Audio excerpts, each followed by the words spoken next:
And we're live. This is BUB'S Comics coming at you with the No Faces Comic Chat. Hello, everybody, and welcome to Monday night, your most favorite comic book night of the week. Some people like New Comic Book Wednesday. I'll tell you the problem with that. New Comic Book Wednesday is filled with highs and lows. You get the books, you paid for the books, you might not like the books, and you find out Wednesday night. But Monday night is always your friend, because you get to enjoy the No Faces Comic Chat along with us. So thanks for being here, everybody. Well put. With me as that's right. With me as always, we got DS Comics. Say hello. Hello, everyone. Fantastic. Couldn't ask for more. Wouldn't get more if I asked. And Roger, say greetings, people of Earth. Greetings, everyone of this fine planet Earth. Yeah, it works. I like that. And we have we have a guest today. He's not a special guest. He may someday be considered a special guest. The difference, again, I'll remind you all, between guests and special guests are that special guests are those who generally do not show their face in videos and are making a special no face appearance for this show. But Geek Aficionado is here, and he is a no face channel. So welcome, Geek. Glad to have you. What would you like us to call you? GA, Geek Aficionado, Affy? What would you like? Affy. Oh man.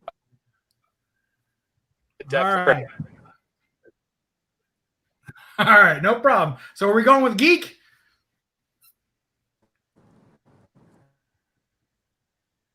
I think we're on and off on the audio on. Yeah. Sorry. Yeah, no, Geek is just fine. All right, sounds good. And in the chatteroo there, we got DS Comics, of course, here. We got JPL Flash. Wow, thanks for joining us. He was early, in fact. I hope he stuck around. Good buddy James over in the UK. We got Mr. Gretzky 9966. Hut. That's not right. We got the Unruly Simeon. Always glad to have him around. Boy, he's got a fantastic collection and fantastic. He's one of those chat all-stars, isn't he? Yeah. Just fantastic guy. Yeah. We got Area 51, Mike in the house. I'm sure it's minus 50 wherever he's at, but we're glad that he warmed up the old Wi-Fi and was able to join us. We got the Gray Man coming from across the pond, as swell. We got Steven Spock. Metarog's here, of course. He wouldn't miss it for the world. We got C. Woodard 19. Thank you for joining us, Carson. Glad to have you. We've got Comic Books with an S, NYC. Don't let autocorrect fool you. He's got more than one book. We got Funk Comics in the house. Glad to have you. We got Mad Mike's Comics. We got Hack 79. My goodness, what a great bunch of fellow comic collectors we have joining us this evening. Thomas Churchill in the house. Oh, just fantastic. Thank you all. Knights of Old is here too. Wow. What a great bunch of people to spend a Monday night with, I tell you. And one of the best things, when you go to a con, you never know. You could end up meeting a bunch of people, and some of them don't have real good personal hygiene. But in this case, we don't care what you smell like. We're glad to have you. We got Comic Head 84 in the house. Bake the Snake rolling in. Oh, my goodness. We better get started. People won't know why they're here. Yeah, we got to give them what they want. We just can't give them fluff here. I'll tell you what they want. They want to hear Roger, DS, and our guest for the week talk about traveling and comics. That's what I said. Interesting. I know. DS really loves it because his books travel all the time. In fact, most of the time, they're not even in his collection more than 3 days. That's they're true. Transient. They're transient. He's sort of like when you take a flight and you have several stopovers to get to your destination. It's kind of like that. They have a stopover in Atlanta and then they connect to another YouTuber. Yes, exactly right. And while they're in that stopover, they have a lot of fun. They hang out. They get read. They get cleaned up. They get pressed. They get enjoyed, and then they move on to the next destination. I love it. I love it. It's like a spa treatment for the weary comics of the world. Yeah, I'll tell you at this point though, I can tell when I have a book if it's going to be a long-term stayer or if it's transient. So I have a good feel at this point when I pick up a book. I know right away which category it's in. And I have some that I know for a fact they're not going anywhere. And then I have a bunch I know for a fact are going somewhere pretty quick, and then the rest are going somewhere at the right time. But there's a minority that I have that I know are not going anywhere. So I know the difference, now when I pick up a book. Cool. Well, I usually know the difference too. If it's if it's pre-1954, it has a chance. If it's post-1954, it's very transient. Yeah, that's true. Although I'll tell you, I don't have a lot of regrets when I sell or move comics or anything. But there's a couple recently in the last several months, like just Bronze Age keys, nothing huge, with nice, decent grades with white pages. And I keep thinking to myself, man, I should have kept that white pager.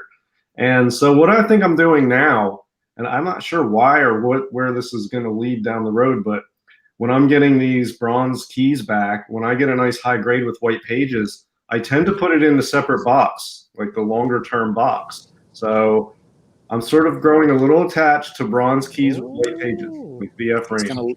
It's going to definitely lead to a larger collection, I'll tell you that. Yeah, well, I mean, I'm not going to keep too many of them, and I will sell them at some point, but I feel like those are a little more special because I send enough books in that when I get a nice, like a VF white pages, I want to hold it just a little longer.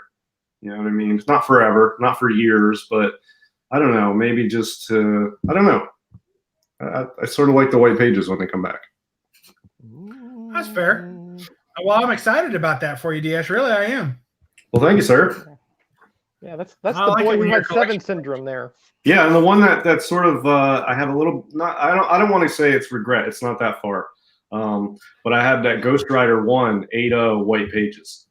I would have held that a little longer. I sort of jumped the gun. I threw it out there. I moved it quick. And yeah, I mean, I made a profit on it. It's not about that. So I don't have like regrets. I don't know. I should have savored that a little longer.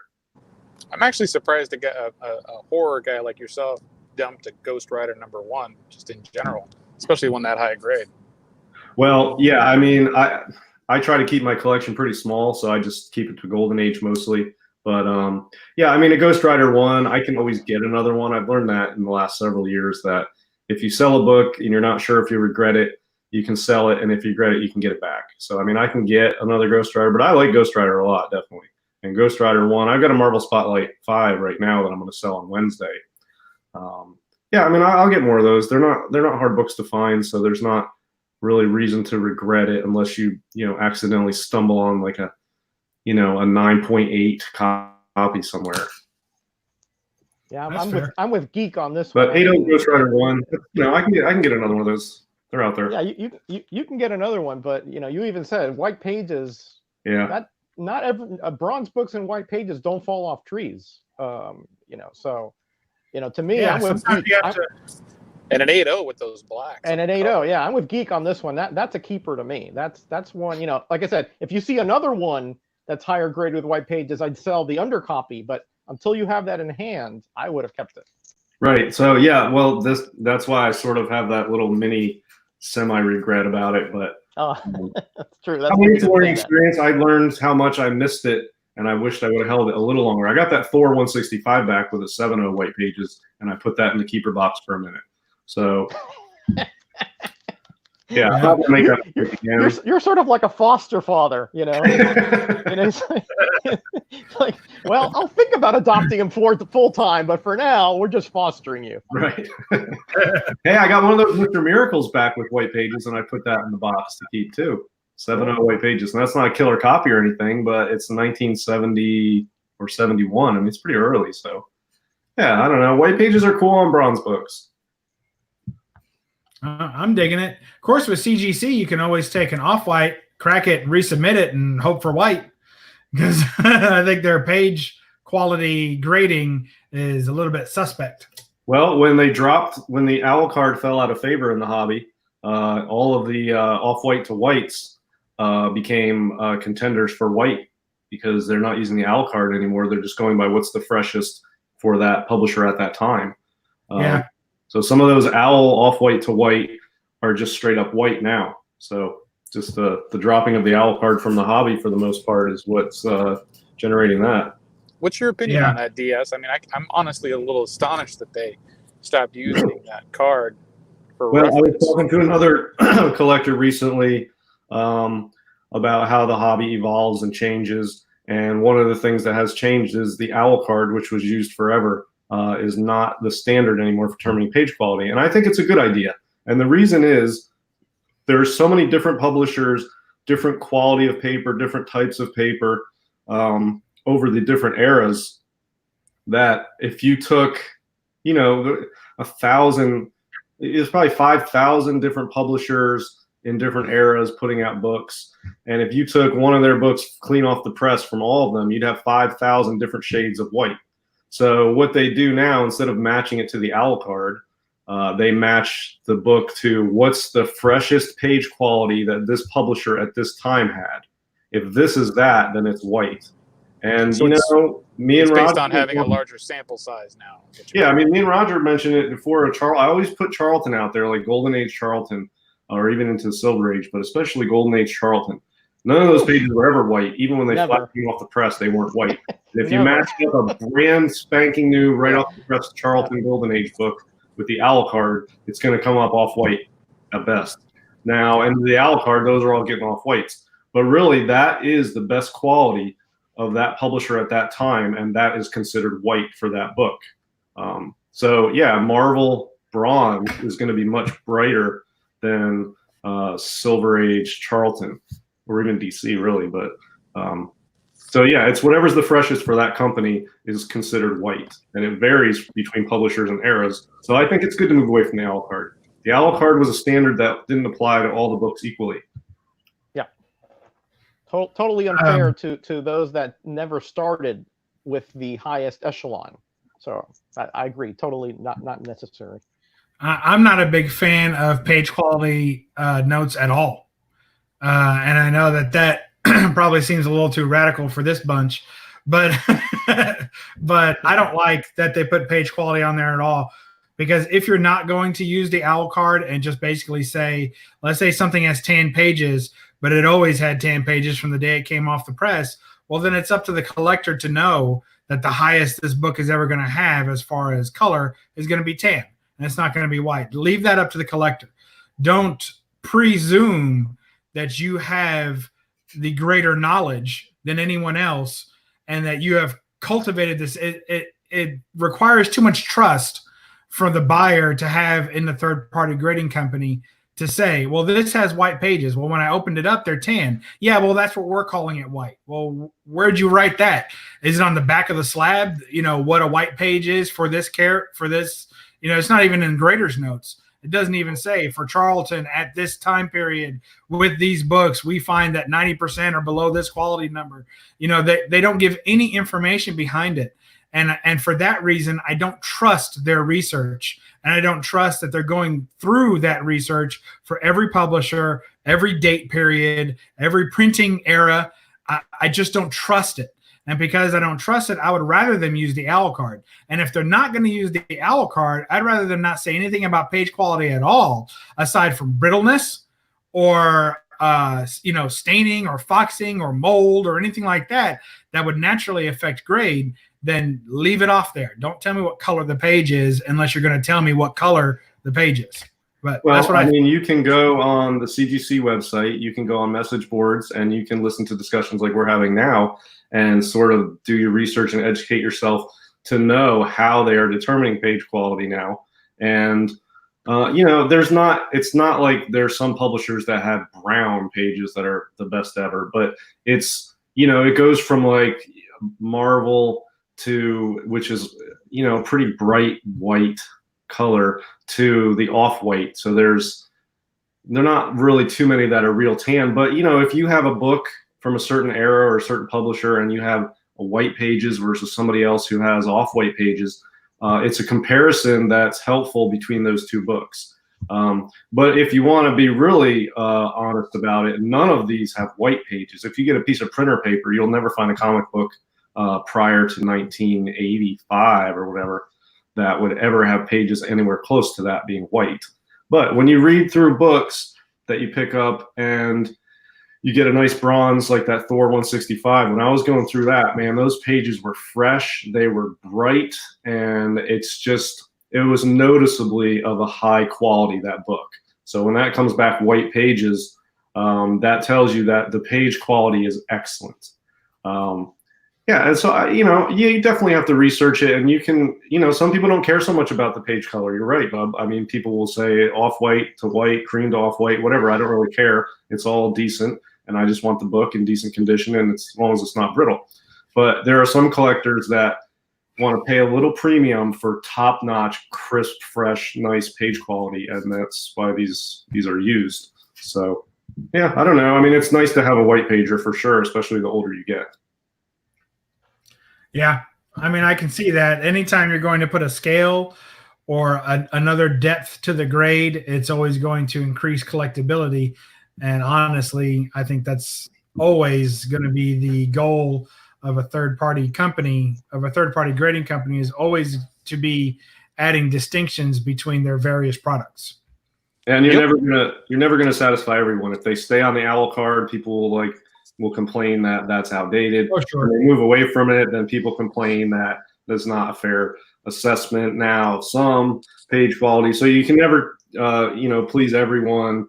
But the hobby evolves and standards change, and what's sought after and valued in the hobby moves around from time to time. So you have to have, the standards that we apply to these collectibles and these works of art change and evolve over time. And third-party graders and comic dealers and shops, they try to keep up with the trends. So yeah, that's true. And make new revenue streams as best they can. We got Ranger Sly in the house. All right, we're 15 minutes into this conversation, and we've lightly been talking about slabs. If we talk about slabs for another 5 minutes, Sly's out of here. I don't think that was a discussion about slabs at all. No, that was pages, not slabs. That was pages. Right, of course. We got Harry in the house. Peanut Butter's here. We got Southern Comic Geek, Comics Addiction. Let's see who else is snuck in here under the wire. Two Gun Pedro, I think we said. Comic Collectors here. Thank you all for joining us. Think that's probably got us caught up. Unless somebody jumped in. Pope Cerebus is in here. I don't know if you Pope Cerebus, thank you for joining us. Super Russ 9000 is here. So thank you all for being here. We really appreciate it. Glad to have you all. Let's get into our main topic for the evening, and it's going to be about travel and comics. Now, we mentioned earlier that that can definitely take the form of shipping, of course, as well. But I was more hoping that we talk some about how we actually traveled our comics. One of the things that inspired this was I was watching a CGC unboxing by Patrick Luther Manning and his buddy Lord No Prize. I forget his name's Mike. I think Mike. Yeah. And Mike was saying something really interesting. And I saw him at Heroes Con last year, Mike, that is. And I talked to him for a minute, and he had a bunch of slabs with him. And if you don't know, he's a big conservateur of comics. And so when I was talking to him, it turns out, and then also they mentioned this in the unboxing, is that he was purchasing books that were slabbed at the convention. But because he didn't have enough space in his luggage, he had flown in to North Carolina. So because he didn't have enough space in his luggage to bring them all back, when he got back to his hotel room, he was cracking slabs to determine which ones he was going to crack. And some he was going to keep, some he was going to sell, of course, and some he was going to try and flip after restoring them in some way or pressing them or whatever, cleaning them. And so he was cracking slabs in his hotel room just so they would fit in his carry-on luggage. What do you guys think about that? Well, it's one way to do it. Yeah. That's how I feel Well, too. Yeah, I mean, honestly, I'm doing something similar because I'm gonna probably have to be moving in a year or so, and those slabs are so darn heavy and hard to store, and I just don't like them, honestly. But, I'm not gonna get into my disdain for them right now, but the ones I have are not high grade, except for I have a couple of 8.5s or something like that. So I'm thinking of just doing exactly that, cracking them all open, putting them in top loaders, and calling it a day. Yeah. Wow. I'm with Bake on it though. I mean, well, it's one. I mean, if you're going to resell them at that, or if you're going to crack them and press them anyway, obviously it doesn't really matter. But, Right. yeah. I mean, get a CGC box and stick them all in there, and then send them. Yeah. Yeah, I think that mailing them probably is a better idea. Yeah, I think he buys. I don't know him personally, but I know about him and of him and whatever. But he and a lot of other people go to lots of cons, like as many as they can, 25, 30 cons a year. They're buying tons of books all the time. And yeah, if you're buying, 25, 30, 40 books, high value books, and a lot of them are slabs at a con, yeah, it's tough to bring all those slabs back with you because that takes up a lot of space and they're heavy. So yeah, you could either mail them home to yourself or crack them all out and then just have a stack of raws that takes up much less space. And I think what he does is he buys stuff. And it's not just him. A lot of people will buy slabs at cons that look like they haven't been cleaned or pressed, or just need a new holder. And it costs $15 for a reholder. And it costs, $35, whatever, to grade some of these books. It's worth it to just crack it, clean it, and press it anyway. If you're going to pay for a new holder, just pay a few extra bucks and get a new grade, and maybe you'll get a bump. That's what happened to my Marvel Spotlight 5. I just needed a new holder, so I cracked and pressed it and paid a little extra to get it graded instead. Came with a new holder, and I got a half grade bump. But yeah, it makes sense. Mailing them home is probably most efficient. But man, I would be worried if I bought a bunch of stuff like that and mailed it back to myself, because that's the same anxiety when you're waiting on stuff to arrive, except the difference is you had it in your hands for a minute and then let it go back into the mail. So yeah, either way works. I when I go to cons though, I only buy a couple books, and they're usually PC books. Most of the other stuff I buy online just gets delivered to my door.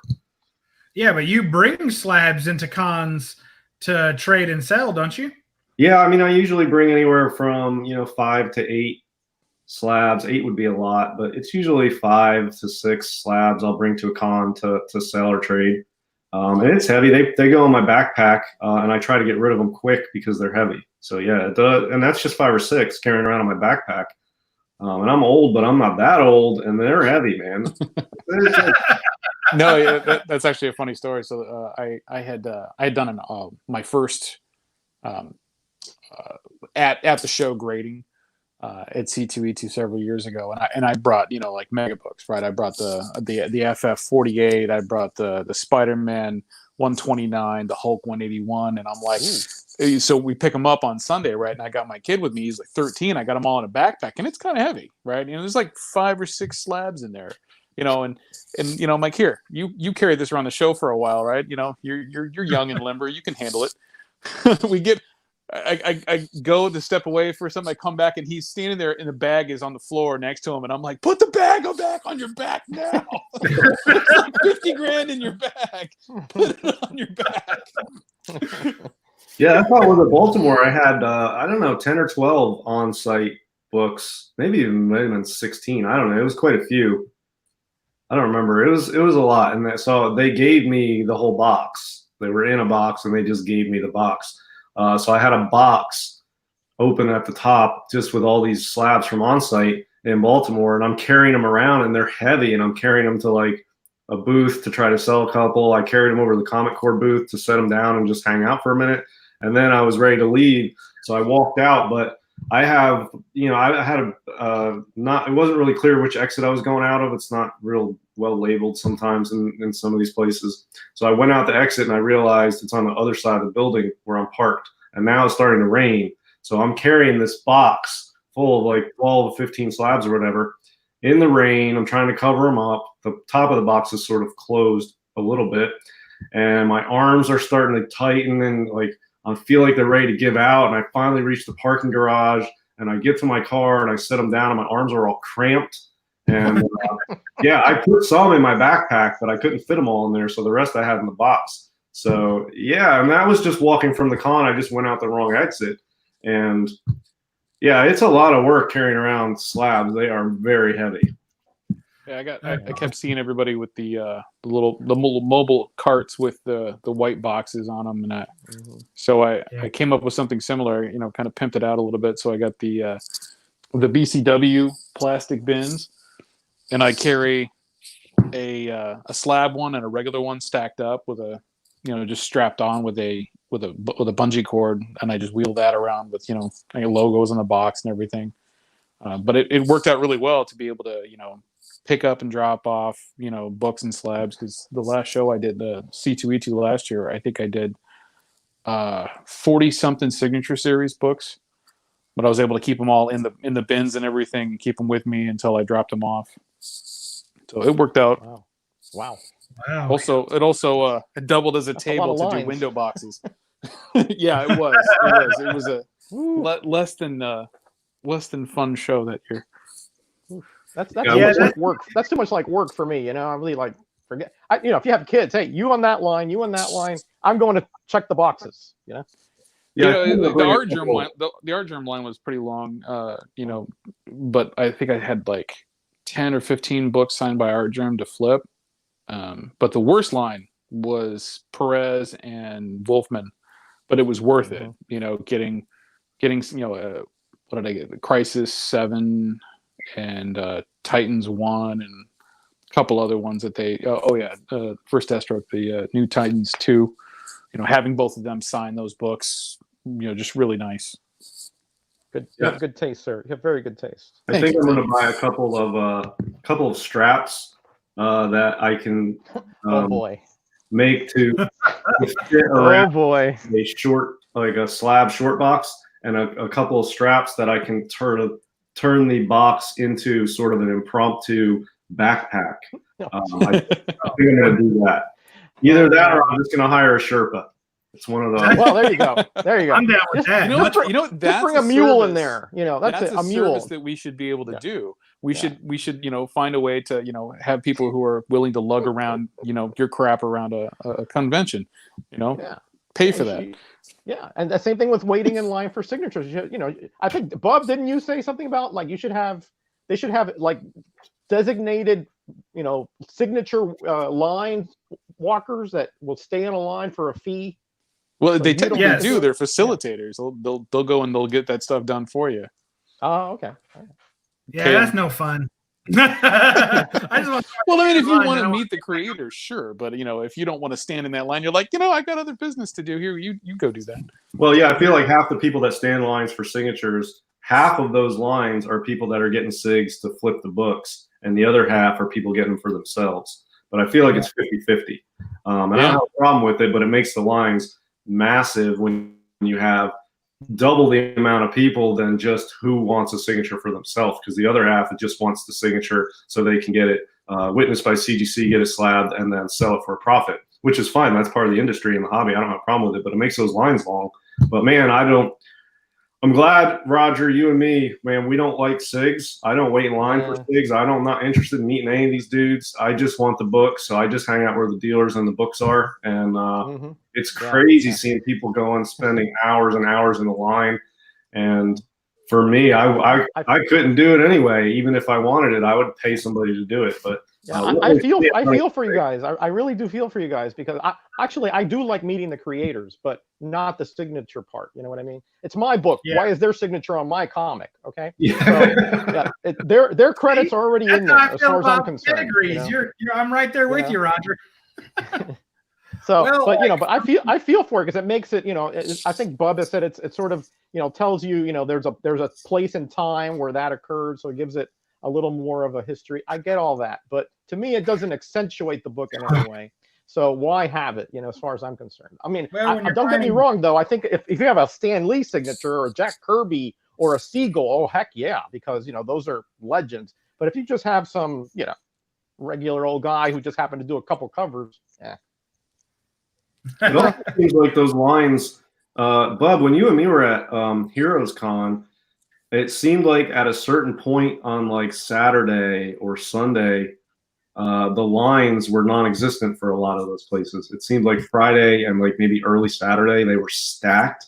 But then if you just wait towards the end of the weekend, I feel like a lot of the lines, even for some of the bigger artists, they really weren't there. I tell you, yes, in my experience getting things signed, there's yes, that's 100% true. What you just said is absolutely true. It certainly dies down at a certain point, but the difference is that if you've ever been to a con to get a book signed, everyone who collects signatures has had this happen to them, where all of a sudden the artist changes his mind and he disappears. Or they have panels that they have to go to. Yeah. So you could be online, you could be third, getting ready to come up. You've been online for 3 hours.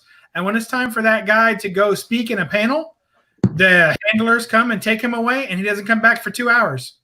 And you can either leave the line and lose your spot, or you can stand there for 2 hours staring at an empty table waiting for the guy to come back. Yeah. Too many good comics to buy to do that. Too many good comics in those dollar boxes, as far as I'm concerned. Yeah.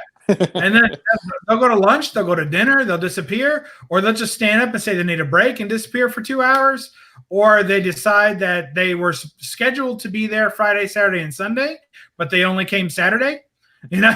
So yeah, that happened. Yeah, that happened. That happened over here at the local con here too. Yeah, that happened. Yeah, so when you're hunting signatures, you kind of get conditioned by these guys. If you're not one of the first people in line, there's a chance that you won't get the signature.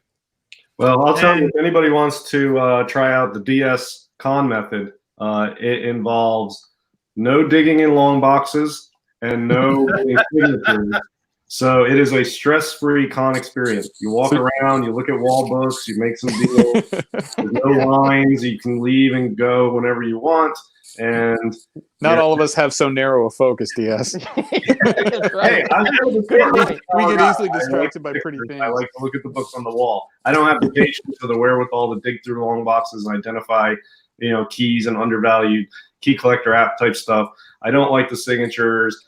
I had to wait for like 5 to 10 minutes at the CGC booth on Baltimore for on-site to get my books in, and that was annoying me. I'm like, man, shop for books. Oh, that's been 7 minutes already. And so I don't have much patience for that kind of stuff.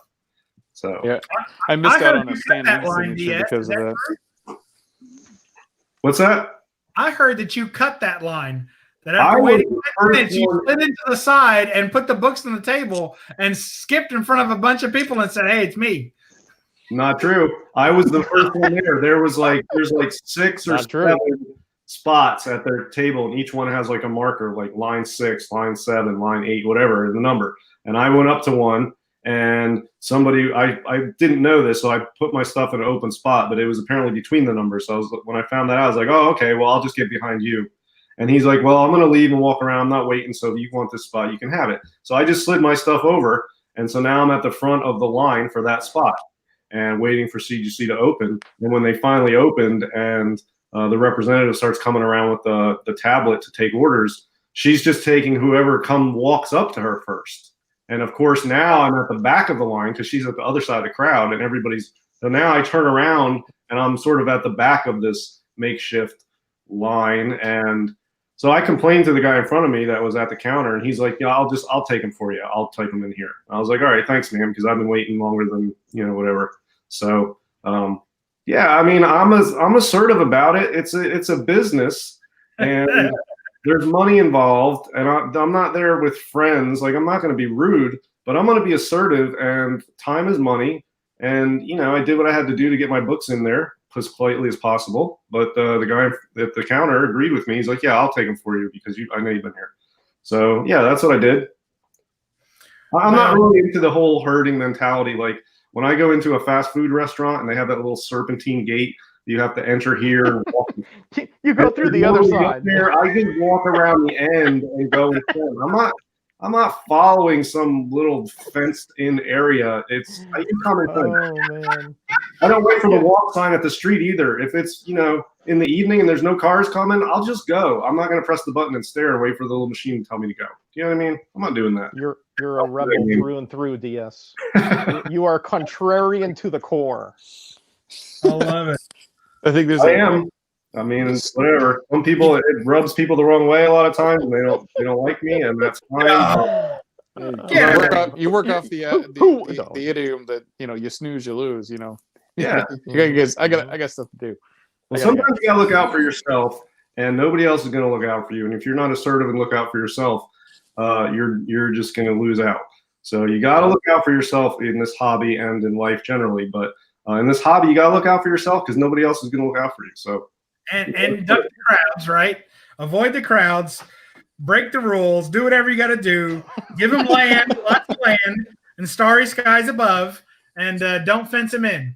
I think that's what he's trying to. Don't fence me in. Every cliche in the book just came out above there, right?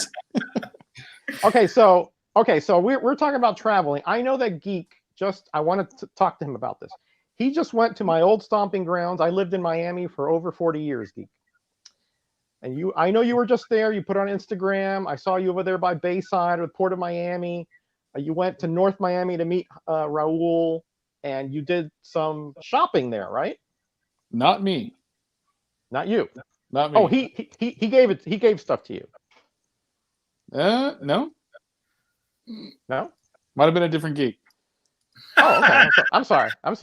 No worries. All right. I'm sorry. Well, I thought Roger's foot and mouth disease. I thought it was you. I thought it was you. I'm sorry. No, but I do. I mean, to that point. I mean, when I travel, I try to hit up shops as often as possible, and the more of you guys that I meet, people are coming into town for C2E2. I'm planning to hook up with guys on here, Comic Head 84 and some of the other crew from here Hialeah's got it. It was Geek Drinks and Comics. Oh, that's another geek. There are too many geeks around here. Yeah. That's what my wife said. Were never spoke. But yeah, I try to hit up as many shops as possible. When I get the chance, when I travel with the family, it's like, hey, what's everybody doing? Okay, I'm gonna go and I'll be back in an hour or so.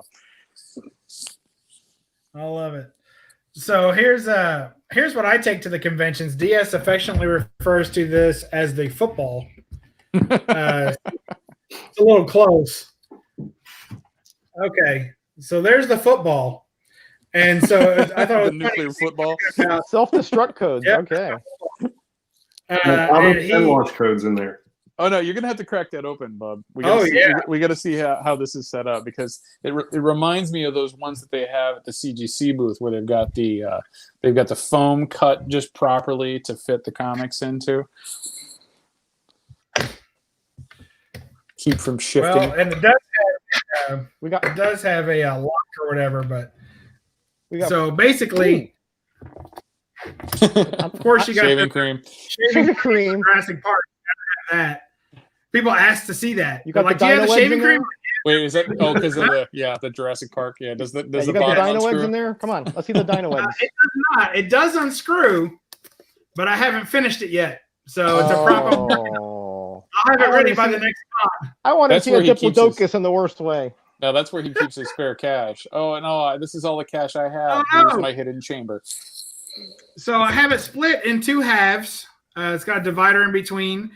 One side fits Golden Age, is slightly larger, and then the other side fits Silver and newer, right? And then I usually keep autograph pens in here. I don't have any because I don't want them to like bust or break in between conventions in the case and make a mess. So I take them out. And then up here, I usually keep extra Mylars, bags, and boards. And then also this fits slabs up here. And So you can... Does that pocket on the right, is that where you keep the handcuffs for grail protection? Right there. So Not this grill is protection. like it's out, and I can fit about 3 slabs, but I don't generally buy slabs at conventions. I don't really buy too many slabs at all. I'm mostly a raw collector, so when I go to the conventions, it'll hold. Oh gosh, usually one side will already have a bunch of how you say, like books that I own already, to be signed. So I do that. So I keep quite a few signed books in here, and usually I keep them in top loaders just in case, so that nothing really presses against them after they're signed. So that's what I do. So that's how I travel. So if you guys ever see this case at the convention, it's one of a kind because I made it myself. So, so if you're not attached to it, question. Yeah, that's a that's so if you ever see this at a convention, it's me. So if you're in line in front of me, come get me. But if you're in line behind me, I'll catch you after the show. Oh man. Oh man. That's kind of how that goes. But anyway, so the issue is that I've never tried to take that in an airplane. I've always just, when I drive, I haven't flown to a convention yet. I've always driven to conventions. So I wonder if something like that would literally fly. Have you guys ever taken comics on an airplane before? Yeah, yes. Usually packed in suitcases and storage, wrapped in clothes. Yeah. You wrap them in clothes. Yeah. Well, yeah. Yeah. Well, depending on how much there is. I mean, if it's just a handful of books or something like that, I can fit them into my, my carry-on or something like that. They'll just go there. But if it's, or if it's, some kind of a high-end key or something like that. But if it's just, a stack of dollar books that I needed as hole fillers, they'll just go in the storage compartment or go into the check-in luggage. Yeah, that's what I do as well. So because my wife travels a lot, and I go with her a couple, 3-4 times a year. And I always comic hunt when I get there, of course. So I do exactly that, Geek. Exactly what you just said. If it's the cheap stuff, But for me, the expensive stuff is $5 and up. So, that's just the way I roll. But that case is awesome, Bub. Where did you get that? I was stalking Office Depot. They were on sale for a year before I finally bought it because they were like $120 something for the case. And I was like, I'm stalking it. And then a newer model came out, which I did not like as well. And it had like a different handle and it had different corners and it didn't seem as protected as this one. It was lighter, but it didn't seem as substantial, It wasn't as much protection.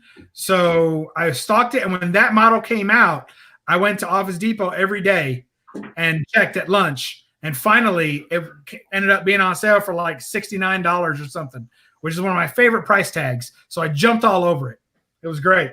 Wait, so what is that called at Office Depot? Because I'm on their website right now. It's probably not there anymore because they have the new model out. The new model came out last year, and they clearanced all these out. Crazy. I think it was an attaché briefcase or something like that. They kind of mixed terms on it because it also can hold a laptop. So they kind of anything that can hold a laptop, they've been calling attachés lately. But and then at a convention, I found a guy that has one of those, what do you call those DS, like a wet saw or whatever those things that cut metal. Yeah, a wet saw. So he had a machine there and he cuts designs out of steel. And so anyway, he had one of these and I epoxied it, double epoxied it to the side of the case. So the first time I had the case, I actually brought it to the convention. It had nothing on it. And it kind of just looked like a spy case. And let me tell you something. People go crazy when they see that case.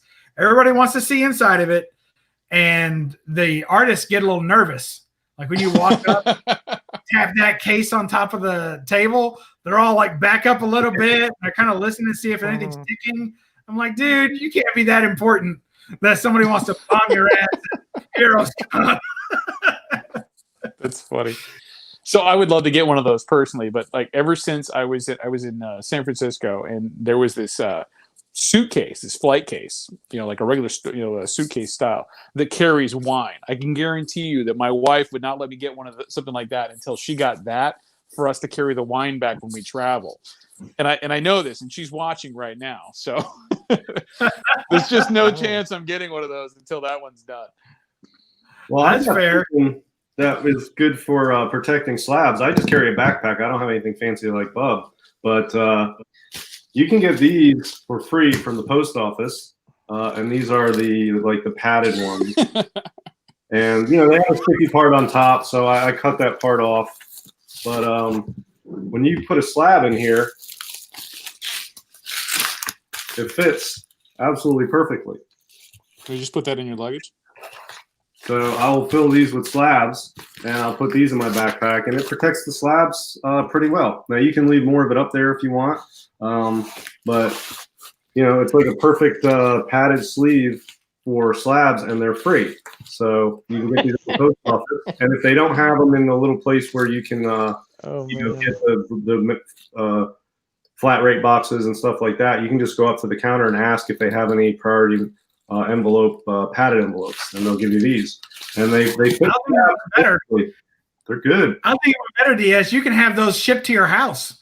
Yep. I go to USPS website and I have all my packing supplies, all the priority shipping stuff that's free. You can have it free shipped to your house. Yep. You don't even got to waste gas to go down to the post office, DS. Yeah, there you go. Yeah. But whenever I stop by the post office to drop off packages that I'm mailing, I'll grab packing supplies that I need.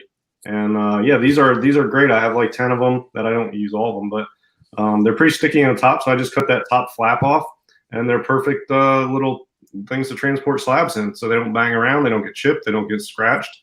It's great. I love them. Now, do you fly much, TS, when you go to shows, or just stay local and car? I only travel usually where I can drive. I don't fly on planes, and I'm also someone that does not believe that flying is safer than driving. What do you fly on if you don't fly on planes? I'm assuming you fly. Yeah, I don't fly. You don't fly at all. If you reach it by car, then I'm probably not going. So you went in the space shuttle or something, Yeah, I don't fly. I mean, the last time I flew was when I was probably 5 years old or 6 years old. So yeah, I don't fly. Oh, okay, all right, that's fair enough. That's fair. Hey, we haven't said this, Bub, but I think we should be somewhat hospitable to our guest here. It says I was not subscribed to him because I thought he was another geek. Let's make sure that everybody in the chat hits his little icon on there and subs him up and checks out his videos, as I will in this week, because I had not seen a video of his previously. So I just wanted everybody to know, to make sure that we show some support for and hospitality for our guest here. That's all. And also, I know that Geek Aficionado, he's got to get rolling. He's got a little bit of scheduling conflict. So I want to thank you for joining us. I know we didn't talk too much on the topic. I'd like to have you on again. We can get to know you better. I believe you're under 100 subs, and I'd like to get you over that. So everybody take a chance to sub him up. Great content, great channel, great stuff he's showing off. So let's support the newer members of the community that are putting out new content anyway, and get that rolling. So good job. Thanks for being on. Hey, thanks for having me. It was a lot of fun. I appreciate it. It's nice talking to you guys. Yeah, likewise. Come back again when we're like more acquainted. Yeah, no problem. Yeah. Be safe. Just make sure you know which ones are mine, Matt. Rob. Yeah, now I do. Now I listen. I'm one of those guys. You only got to tell me once that I messed up, and it's okay. I go from there. It's no problem. Only but we get to say it as often as we like, Roger. It happens more often than you think. You guys have a great night. Thanks, everybody. All right, take care. All right, thanks, buddy.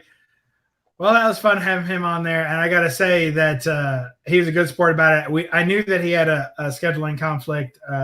He is picking people up. He's doing a lot of stuff. He was on the road, but he really wanted to be on the show, so I appreciate Geek Aficionado for stopping by. You guys sub him up. Let's get him over 100. I think he's somewhere around 70 or so when we started the chat. So let's get him up there. Great guy, great context, and check him out on Instagram. He'll be the guy not standing with Hialeah Comic Bro in a shop. But who knows what might happen from here. Yeah. Stranger things have happened. So thanks for being on here. And Roger, while you're on such a roll, why don't you shout out all the great folks that have joined us new in the chat. We've got a ton of people that have come in here. Want to say hi to them. I want to tell you that, Bub, that when I looked down, that we had 41 in the chat at one point. My goodness. And I think that is a record for us, if I'm not mistaken. But well, it might be it might be with us all here. Sometimes when someone replaces you, Roger, or DS, we creep into the higher 30s and sometimes lower 40s. So I don't know what that means, but we'll keep riding that train. Yeah, I figured that me and Roger were probably holding you back, Bub. Yeah. DS and I might have to start our own chat someday because we'll be kicked out of here soon. But while we're here, I just got a text from Geek Aficionado. He just wants to say thank you and also sorry that he had to leave, but he could not stand to be on the show with Roger anymore. His feelings were so hurt that no, he didn't text. Go on. Well, I wouldn't blame him, but you know, I'll send you something. So yeah, we have Jambo Comics. Again, everybody sub up Jambo. Man, Jambo's awesome. Really, he's actually my own art. He has a display that's a little bit similar to mine. Actually, looks better than mine. Yeah, it's really good. Yeah. And he'll put up like a little pretty lady kind of cutout and stuff over here, and it's awesome. So yeah, Jambo. Only 15 subs, but trust me, you'll want to see his videos. I mean, absolutely, he's got some incredible. It's a mad dash to that guy's channel. Ooh, okay, Tat's comments in here. Hey, how you doing, Tat? Haven't seen you in a while over here. Yeah. Well, we have Matt, the boy who had 7 in here, my buddy from El Paso. How you doing? Slim Comics is in here. How you doing? Super Russ has been in here for a while. Jackson Roy Kirk, again, one of the most knowledgeable guys around, trust me. Southern Comic Geek, I believe he's having a contest, which I'm going to put you on the roundup next week. I hope I don't have that confused as well. Aggressively Relaxing, one of the best dichotomous names here in YouTube. Harry Zlatos, a really cool guy. He has a really good collection too. Really funny guy. Every time he responds, he got me on the floor. Mark Knapp, my future moderator, is in here. That's an inside joke. Inside joke, yeah. And I think D Runk is in here. George, I know you're not feeling well, buddy. Hope you feel better. Yeah. And thank you very much for checking us out. Hopefully, we don't make you feel worse. Funk Comics 814. I think we talked about him already. Bake the Snake is back in here. Poor Mike has been in here, and Ruli Simeon, of course, Chat All Star. Probably the MVP of the Chat All-Stars. And I think we've caught up. Awesome. Thank you so much for doing that. And thanks to, I think we just had a little plug from Alex, the Comic Quarter. So thanks, Alex, wherever you may be. He's probably yeah. So thank you all for joining us tonight. We had a guest, Roger Runoff, but we hope to have him again soon. Won't be the first. Yeah, real nice guy.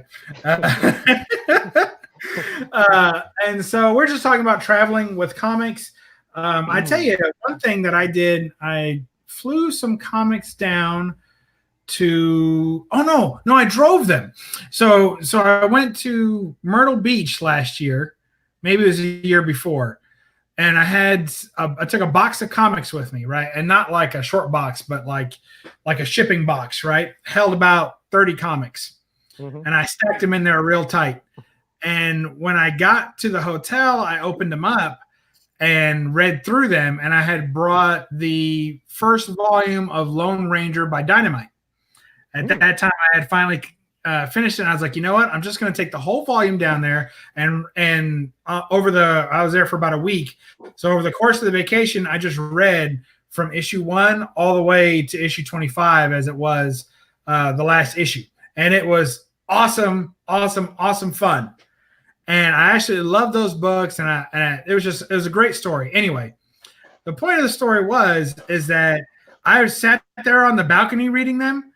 I read them inside. I took them down to the beach and read them. And you would not believe how much sand is still in those books. Like, I rebagged them not long ago. Man. And there was sand everywhere when I was done. And the other day I pulled one out and there was in a new bag and board and it still had sand shaking out of it. So it's coarse, it's rough, it gets everywhere. It's sand, folks. So I just want you to know that sand, we always talk about how DS what do we say? Air and moisture, right, and sunlight. Mhm. Yep. The natural enemies of comics, right? That's Right. sand. They're out to destroy comics. Yeah. I'm going to add sand to that list now. So you guys know, because it scratches the covers in between the pages. They have little tiny white, like scratch streaks across like that almost an entire run. So there you go. Sand, another natural enemy of comics. You heard it here first, folks. Yeah, sand is actually a pretty hard substance when you think about it. Yeah, it can be compressed into sharp, like mirrors and glass, etc. So it's no joke. Living in Florida, I know all about sand. Okay, I've seen I've seen my feet like almost like slothed raw because I left my my shoes at the car and I had to walk past and down in Daytona Beach you have these little gate things and I walked past it, which is like another half a mile. By the time I got there, my feet were like raw red. So trust me, it's no joke. Oh, I know that's true. I'm just picturing. Not everyone has seen Roger. He keeps announcing that when he gets to 1,000 subs, he's going to show his face as a reward to all of us. And I can tell you, as someone who's seen his face, it's no reward. But yeah, listen, it's not a reward per se. It's like a lot of people. I mean, they're sort of intrigued about it. I don't know why, but they are. So just to sort of say, okay, I'll show my face once. You'll see what I look like. If you survive that experience, I'll continue no face. All right. So that's all I'm saying. Fair enough. But I was just picturing you having all that sand trouble with your shoes and just the image in my head was great. Thank you, Roger. Well, trust me, the image is nothing compared to the pain that I went through. Okay. I'm sure it was no joke. Well, we got 45 in the chat. Thank you all for joining us again. Just fantastic. Who knew sand would bring them in? Support, sand. Well, we always know DS's salt is good for several years. Yeah. Oh, I bring the salt every time. Oh. Get excited. What was that? It's a caffeine-free Diet Coke. Oh, boom! Good call, Bob. Yeah. Don't put what do you call those things you put in and it crosses an eruption? Mentos. Yeah, Mentos. Oh yeah, Mentos. Yeah, don't have any Mentos in your mouth when you're drinking that, or your comics will all get sprayed. Yeah, but they're all in slabs, Roger. I can just wipe them down. They're also hey, but slabs are not watertight, or are they? I'm not sure if they are. Well, they are not. They are not, right? I didn't think so. I think they would be for their. Look, I haven't tested it, but maybe I will sometime. But here's my thought on it: the inner well is sealed shut, and not all of them. Well, the old ones aren't, but the new ones are, and I think they're sort of similar to those when you used to buy a watch that would be waterproof, and then there was stuff that's water resistant. I think they're water resistant. I think if you drop a slab in the bathtub and pull it back out quick and dry it off, I think you're all right. But if you keep it prolonged underwater for any length of time, I think that's iffy. I wouldn't do that. But I think if you just dropped it in a pool and dove in and saved it, I think it'd be all right. All right, so here's what I'm going to say to that. And DS, I love you, but I don't think that's even close to accurate. So this book here, this is a new slab, right? It's a new CGC case. And I cracked it because it was extremely dirty. It got a 6.5. I think it's more of a 7 or a 7.5. Had a lot of dirt on the cover, right? You see how white it is. So I cracked it and I cleaned it. And inside of this case, because it's a pretty thick book, the only thing there wasn't even an inner well. All it was a piece of, I guess, Mylar or Mylar-esque film on both sides. And the book was exposed on the inside because look at how big that book is. And I would have to believe that anything that's this close, this is basically a Golden Age size book. And they put it in a regular slab.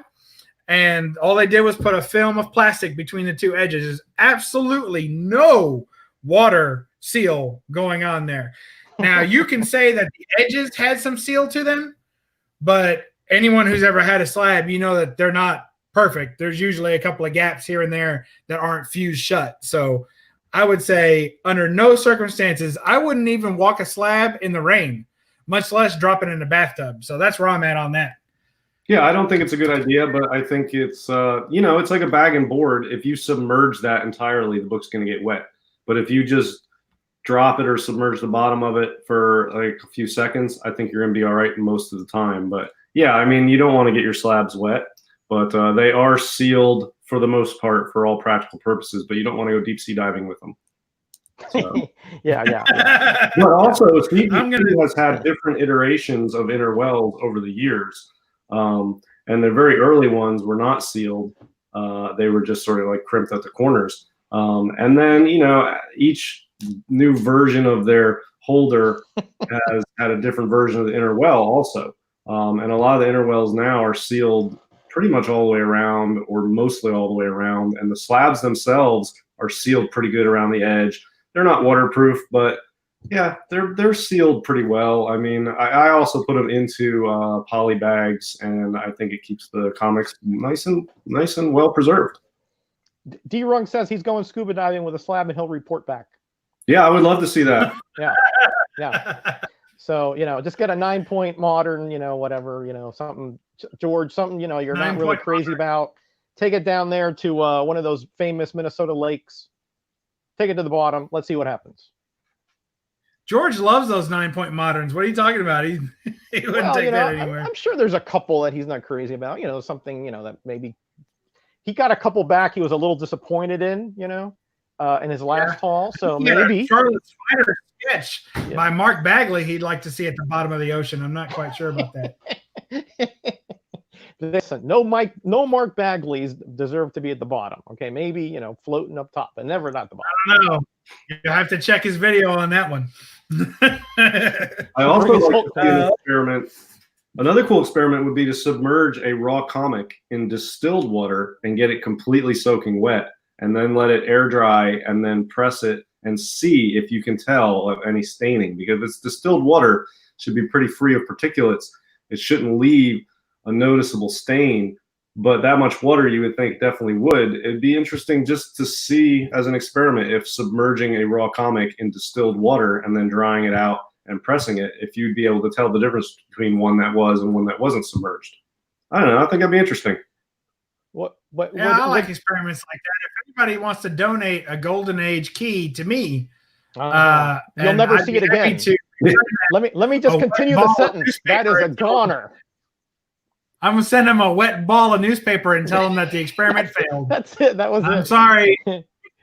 Oh man. But check out my comic haul, because that book inspired me to purchase one of my own. TJ Watson will watch this video and have heart palpitations because he's a big slab guy. He takes care of them, Oh, yeah, he likes to drop them too. He's buried under a pile of them over there. All right, so here's we're going to change topics just a little bit, and it's only because I want to ask a single question to you guys, because I really, really want to know the answer. John and Will and JP were doing a live stream, I think it was last night or maybe the night before, about libraries and reading retention levels and all kinds of good stuff like that, right? Yes, with Great Legend also, yeah. And the Great Legend. Yeah. So I had posted to them a moral dilemma, to wit they all just laughed off, right? Nobody wanted to give a real answer. I'll give you a real and I'm sure, I think that no one wants to give their real answer, but there's only a select number of answers available. So I know DS will be honest with me, and Roger will be as honest as his conscience allows. And here you go. He has such good manners, it's a constant struggle, right? You got to be honest, but you got to be true, and yet you don't want to hurt anybody's feelings. So here you go. You walk into I just had a local library open, like almost across the street from me, right? It's new library, brand new. They consolidated everything. So it's been on my mind too. So you walk in to this library and you ask them, do you have any comics or anything like that? And they're like, yeah, we have some comics that we let the kids read. They're over in the kids' library, right? And you're like, comics aren't for kids. Anyway, so you walk over there, right? And sitting on the table next to like a pack of crayons, right, is an AF-15. It's sitting there on the table next to a pack of crayons. Wow. What do you do? DS, what do you do? What do I do? Is this like something that can be checked out, or is it there for the kids' play area to like draw on?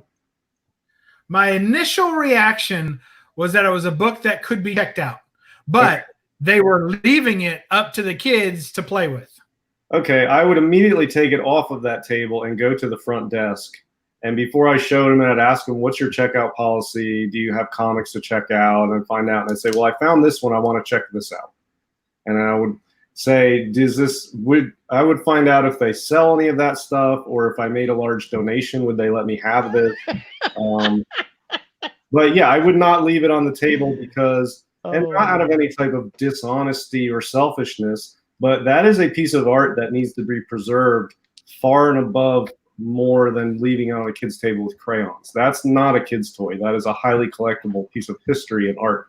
So I would do what I could to get it off that table initially. I would pick it up and go to the front desk with it. Then, if there was some way that I could buy that off them or make a donation or whatever, I would do that and take the comic. And if they wanted $100 for it, I would give them $100 and I'd walk. If they wanted to say donate $5,000, I would try to put some scratch together and do that and then take it. But in any event, if none of that was possible, I wouldn't steal it, but I would say I would try to get who's in charge and explain to them what it is and the importance of it. And I would offer for free to have that encapsulated so that it could be preserved and they could still have it to display. But I would save it without any dishonesty. But I would also, half of it would be saving it as a piece of history and art, and the other half of what I would do would be try to personal gain if they're willing to sell it. If I come across an AF-15 at a yard sale, I've said this before, and people give me crap about it, and that's fine. If somebody has a bunch of comic books at a yard sale for $1 each, and one of them is an AF-15, I will buy it for $1, and I will leave. I'll try to buy it off them for myself, and it helps to preserve the art as well because I'll get it cleaned up and get it into a nice collection. But in any event, I would try to make sure they understand that it needs to be put away and up somewhere. I don't know. It's one of those situations you sort of have to, do it on the fly and sort of wing it and see what happens. But it would not be on that table. I would be picking it up off the table and going up to the front with it. But I wouldn't steal it because, that is unethical. I'm not going to steal it from anyone. But if they're willing to pay $10 for it, I'm not going to have heartburn and I'm not going to have guilt. I'll give you $10 for the F-15 because that's a business. So kind of What do you say, Richard? Not to what DS has to say, but for yourself, what do you say? I got you. Well, first of all, when I wake up in the hospital because I fainted and I probably had an aneurysm because of that. But if that was somehow not the case, and I saw that there, and I could check it out, I would definitely check it out and verify that it is indeed an original AF-15, this is a preposterous scenario. But anyway, and then I would, of course, contact the city or the administrators of the library and explain to them politely that they have a rare and very historically important item that they are putting in the kids section, and that this needs to be a curation of or at least it should have a much better destiny than to put in the kids section. Obviously the temptation is to check it out, keep it, return with a facsimile, and they would probably never be the wiser. But of course, that would be sinful and one of the reasons. So that has been brought up in the chat as well, and that's one of the reasons that when DS asked specifically, "Is this a book to be checked out?" and that's why my answer to that is yes, because there'll be some sort of identifier that links this to the library. So if you had the facsimile, it's going to be very difficult to trick the library into thinking that has the identifier the same identifier as they put on the original. Well, here's Oh, the no, And if you've ever, I'm just saying there's a temptation. I'm not saying that is something that's practical. Yeah. well, here's the other Yeah. here's the other situation, and maybe I think it was sort of what I was thinking. I didn't say it as eloquently as Comic Head 84 did. Check it out, not return it, and pay the penalty. That's an option, seriously, as an option, because you would have to see if they're valuing that at 10 grand and you check it out and don't return it and the penalty's 10 grand. Yeah, that's not working. You can just go buy one for 10 grand. But if they're set up where if you could check that out and sort of breach the contract and owe damages to them of $25, that's something to consider that does not have, for me, ethical ramifications. It's iffy though, you know what I mean? But that's sort of a business contract, and there is something in the law called anticipatory breach, and it's not considered unethical. You can breach a contract if at some point during the contract it becomes in your financial best interest to do so. It is something that is considered, commonplace in the world of contracts. So that would be a contract, and it would become financially beneficial to you, depending on the penalty, to breach that contract. And you would let them know that you're breaching it. I'm not able to return this book. What's the penalty? Let me pay that as part of the damages for breaching this contract. There's only one problem with that, DS, and that is that the breach is predicated on fraud. What's the fraud, though? I don't think there's fraud is that you're misrepresenting. You're not. That was not lost. You are keeping that, and you're paying the penalty. Yeah, well, I don't think there's, if they don't care why you're not returning it, and that's why there's the penalty is people may decide to keep something, and if they don't get it back, there's a penalty.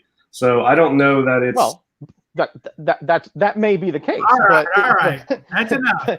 That's enough. That's not your scenario, right? If you got embroiled in a lawsuit because of this, where the library sued you would be in trouble. So that's why I'm saying you would be in trouble. I mean, this is a preposterous kind of scenario. First of all, so we're just playing fun here.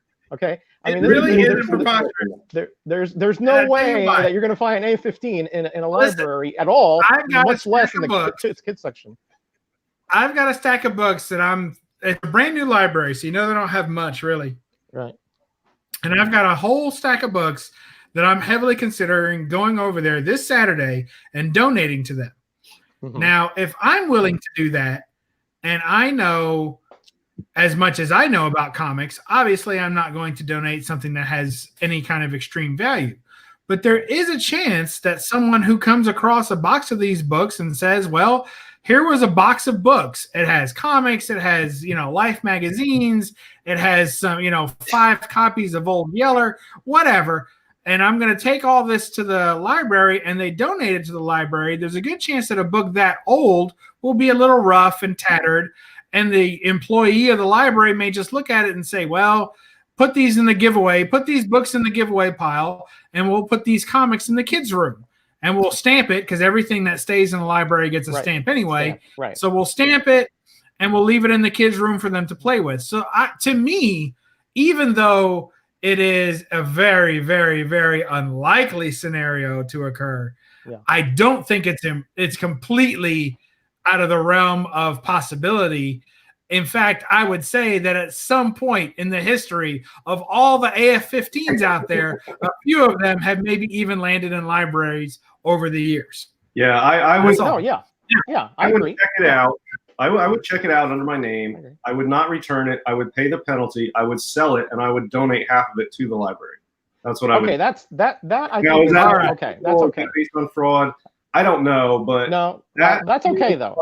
That's okay, because there you're doing a recommend there, So I think that's okay. That's all right. Yeah, and I wouldn't expect library workers to go along with this plan if I said, "Hey, I'm going to check this out, not return it. Let me pay the penalty today." No, they wouldn't. No, 15 grand. You're going to get 700. But I wouldn't expect them to go along with it. But I would do it on them what I was doing in accordance with their rules and regulations, and at the end, I would make the donation to them. And I think that's what I would do. I don't feel like that's immoral, and I'm going to end up in hell for that. So no, I didn't say that.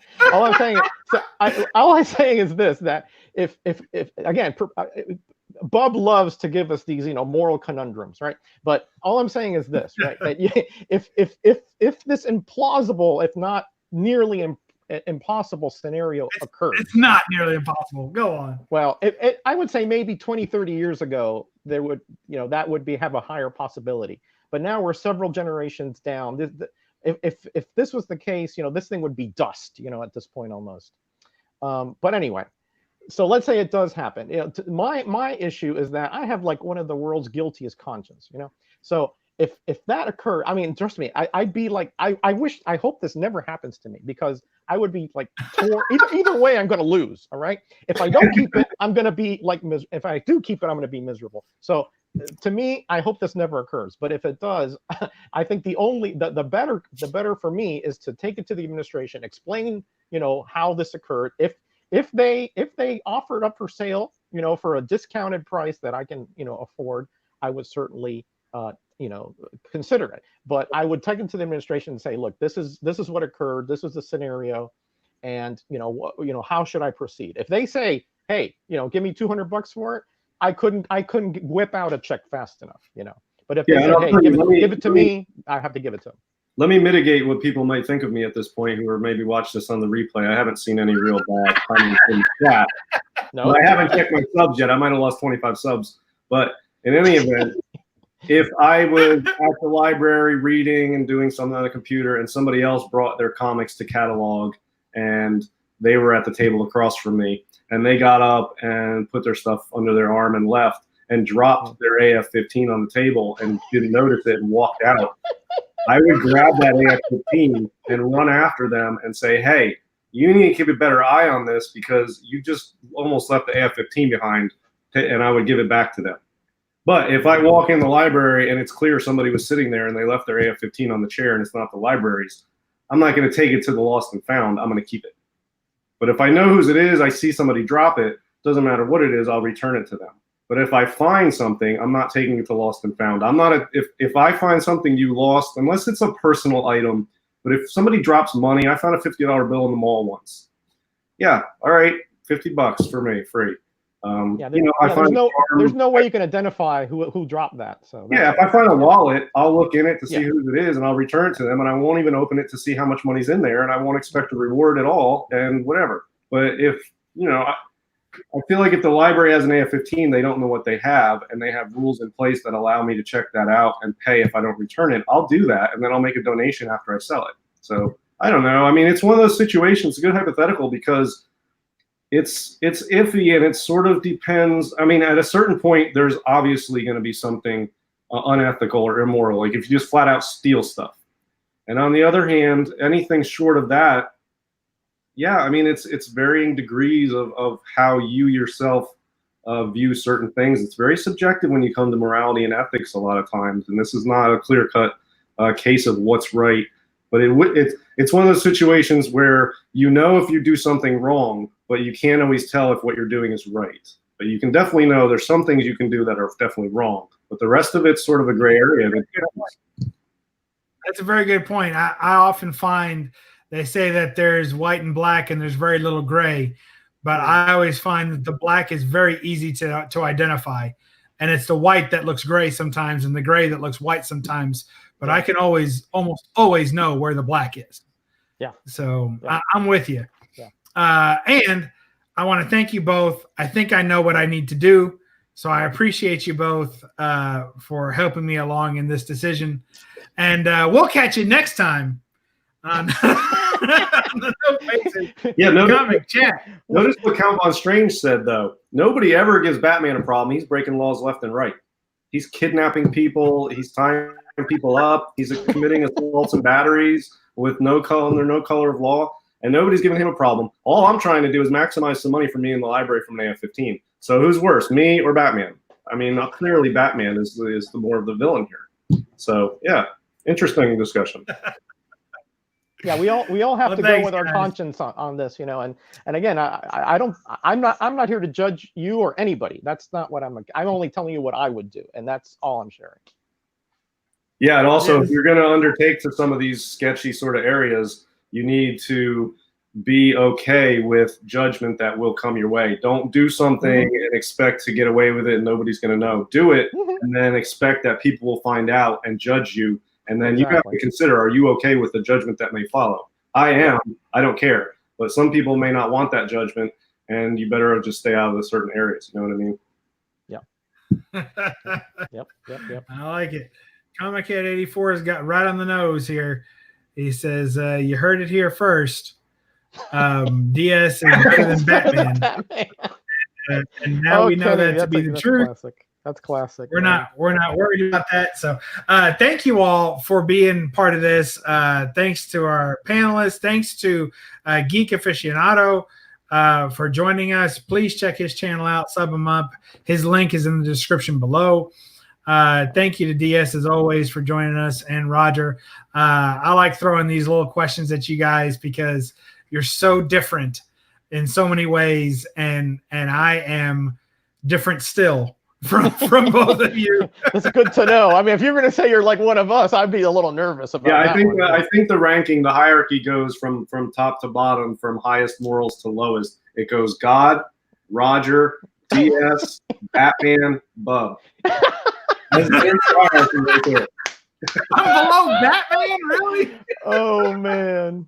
I don't know. Bub and Batman switch back and forth a lot. They're battling for that last spot. Now, guys, mark this episode. Put this on your playlist. Put this on your forever list, because that right there is a classic. Right now, you're hearing it from DS.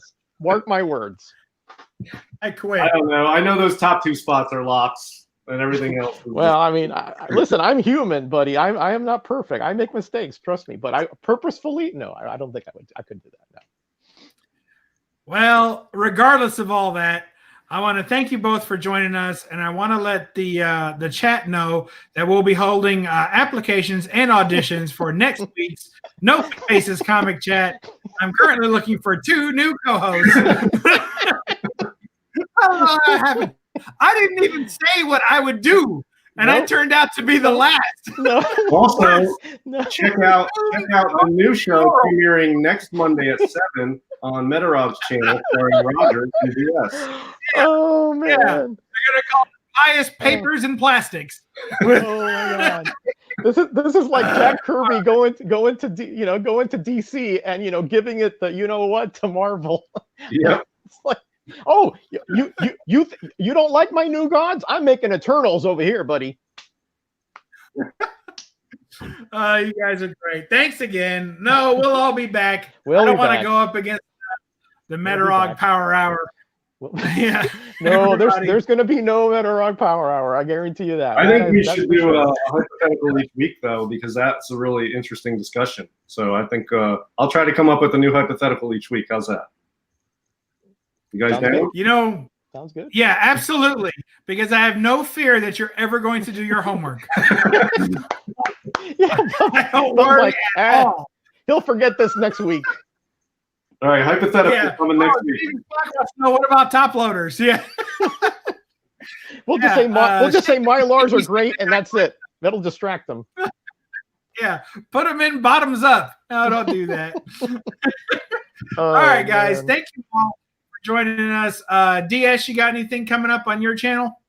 Yeah, on Wednesday night at 8 o'clock on my channel, you and me and Comic Books NYC and Knights of Old are going to do a fire auction. We're going to have all kinds of awesome books. So Wednesday night, 8 o'clock Eastern. Cool. Sounds good. I'll be there. What about you, Roger? You got anything going on your big channel? Well, yeah, and actually, I've got quite a few things this week. Tomorrow, I'm going to finish up my Spider-Woman complete appearances and crossovers until she lost her powers, and a Bronze Age, essentially. And then, of course, we got the roundup on Thursday. I'll probably have a support video on Saturday. Is a very busy day for me. I got a support video on Saturday. I'm going to be on Tony Fett's channel, I think like 7, and then I'm going to be on Life with 2 YouTubers after that, like I think 9-ish Eastern, I think. So wow. I don't know what's up. I mean, I'm really honored that people want to talk to me, especially after tonight. So we'll see if those continue. Well, they booked you before. Wait for the cancellations. Yeah, I'm expecting the zap anytime now. But if that doesn't occur, I will be on those 2 shows on Saturday. So I hope to see everybody there. Awesome. Thank you. Nothing much going on my channel other than the usual No Faces Comic Chat every Monday. Try to drop some hauls Monday, Wednesday, and Friday, but I got a con I'm saving up for, so it might not be too many hauls this week. And I'll have my TNA on New Comic Book Day. That's going to be probably a Thursday thing.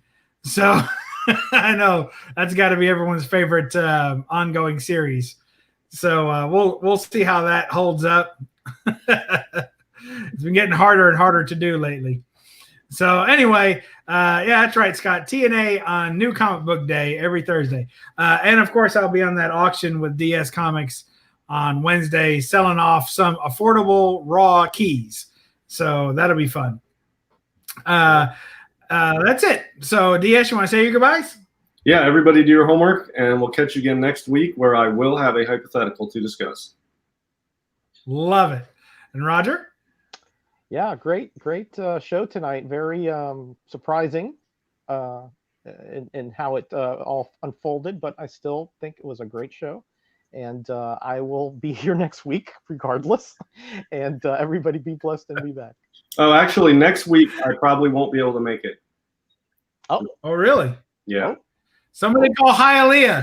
We got to get Hialeah booked. Uh-oh.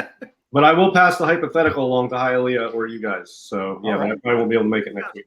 Okay. Oh, man, they're going to bury me. You kidding me? Those 2 audio survivors. All right. Yeah, man. Man. It'll be the all Latin show. Oh, my. We'll find out about that. All right. So thank you for that. Thanks for letting us know early, DS. You won't be here next week. And so anyway, that's it. That's all we got. We'll catch you next time on BUB'S Comics for the No Faces Comic Chat. Sub up, everybody. Check out DS. Check out Metarog. And remember, read a comic and don't apologize for the glare. Bye-bye.